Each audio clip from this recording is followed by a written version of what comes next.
Hello, good evening everybody. आज हम लोग करंट इलेक्ट्रिसिटी का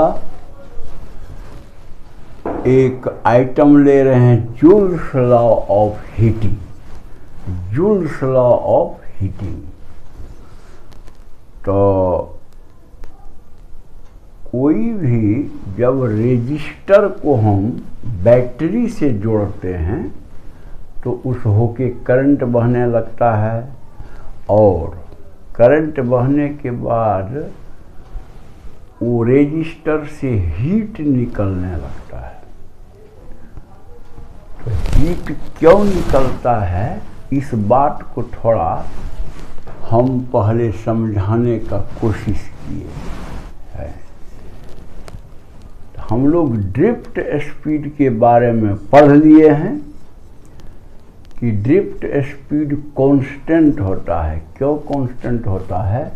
तो जब इलेक्ट्रिक फील्ड बैटरी के द्वारा सेटअप होता है आपको रेजिस्टर में, तब उस पर ये फ्री इलेक्ट्रॉन पर फोर्स लगता है।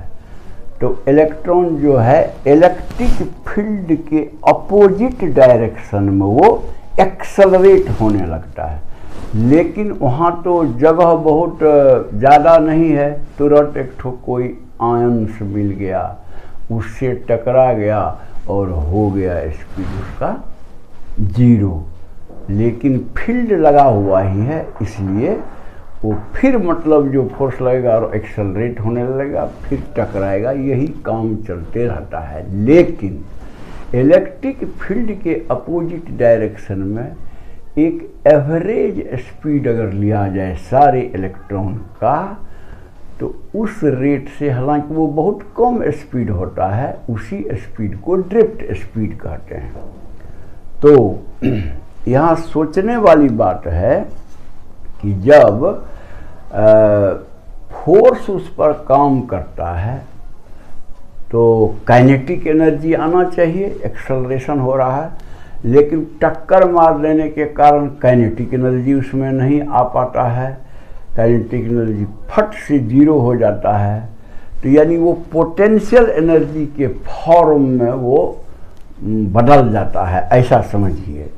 और वह पोटेंशियल एनर्जी ही आपको जब लूज होता है तो ये हीट के रूप में वह एनर्जी चेंज हो जाता है। इसीलिए कोई भी रेजिस्टर जब होके करंट बहता है तो वह हीटेड हो जाता है, उससे हीट निकलते रहता है। जितना इलेक्ट्रिकल एनर्जी ये उसमें ट्रांसफ़र होता है, वो एकदम उतना ही हीट मतलब जो निकलता है। तो कहने का मतलब इसी से कनेक्टेड जो हीट निकलता है, जूल्स लॉ बना है। तो देखिए, हम लोग इससे पहले वाले वीडियो में शायद पढ़ लिए हैं कि इलेक्ट्रिकल एनर्जी होता है वोल्टेज डिफरेंस, उसके बाद current into time, VIT, heat कहिए सिंपल वे में। और यही यही जो एनर्जी है, इलेक्ट्रिकल एनर्जी, वो हीट में अभी जिस ढंग से बताए उसी ढंग से कन्वर्ट हो जाता है, उतना ही। तो U बराबर H बराबर VIT, जहाँ V क्या है, potential difference between the ends of a resistor.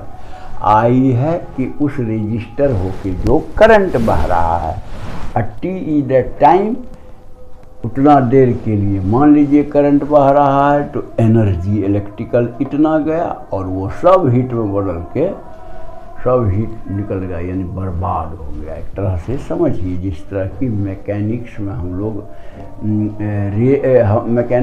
लोग फ्रिक्शन से एनर्जी लॉस होता है एज हीट, उसी तरह से इलेक्ट्रिकल में रेजिस्टेंस के कारण हीट लॉस हो जाता है। तो अब देखिए, इस इक्वेशन को H = VIT को हम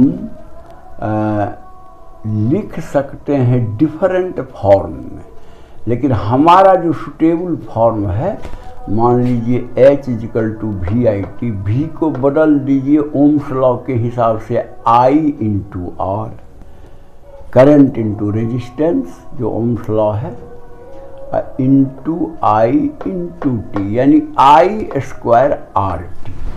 मान लिया जाए कि ये इक्वेशन 1 है, H=I²RT। अब ये एक इक्वेशन से, हीट वाला इक्वेशन से, अब हम लोग नहीं, एक्चुअली ये जूल्स साहब ने 3 लॉज बनाया, जिसी को कहते हैं जूल्स लॉज।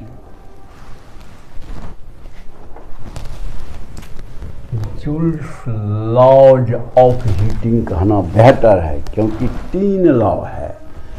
तो पहला लॉ क्या है, तो देखिए,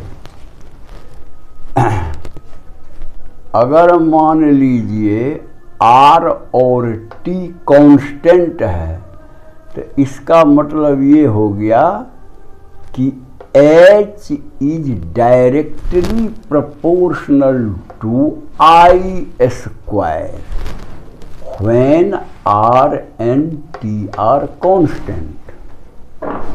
हो सकता है आराम से। उसी तरह से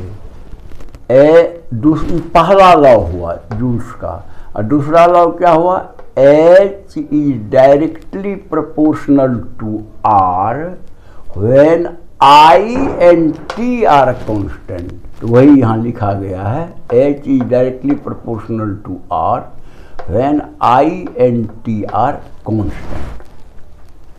फिर तीसरा लीजिए, H is directly proportional to T, यानी टाइम, यानी जितना ज़्यादा देर तक करंट बहेगा उतना ज़्यादा हीट, जितना कम देर तक बहेगा उतना कम हीट, इसलिए H is directly proportional to T when I and R are constant. तो इस तरह से इस एक इक्वेशन से जो ये 3 इक्वेशन इस फॉर्म का बनता है, इसी को कहा जाता है जूल्स लॉज ऑफ हीटिंग। तो बात तो बहुत सिंपल है, मैं समझता हूँ कि आप समझ गए होंगे, और अगर समझ गए हैं तो आप लाइक कर देंगे, पसंद है तो, और जो सब्सक्राइब नहीं किए हैं वो सब्सक्राइब करके बेल बजा देंगे, ताकि मेरा वीडियो आपके पास जाते रहेगा और आपका स्टडी बड़ा स्मूथली चलेगा। दूसरे को मदद करना चाहते हैं तो व्हाट्सएप वगैरह से आप ये वीडियो मेरा भेज दीजिए, वो भी पढ़ करके अपना मतलब जो पूरा कोर्स की तैयारी करेगा, या अगर सब्सक्राइब कर ले तो उसके पास भी वीडियो जाता रहेगा। तो इस सब पर थोड़ा सा आप देख सकते हैं। That's all, thank you.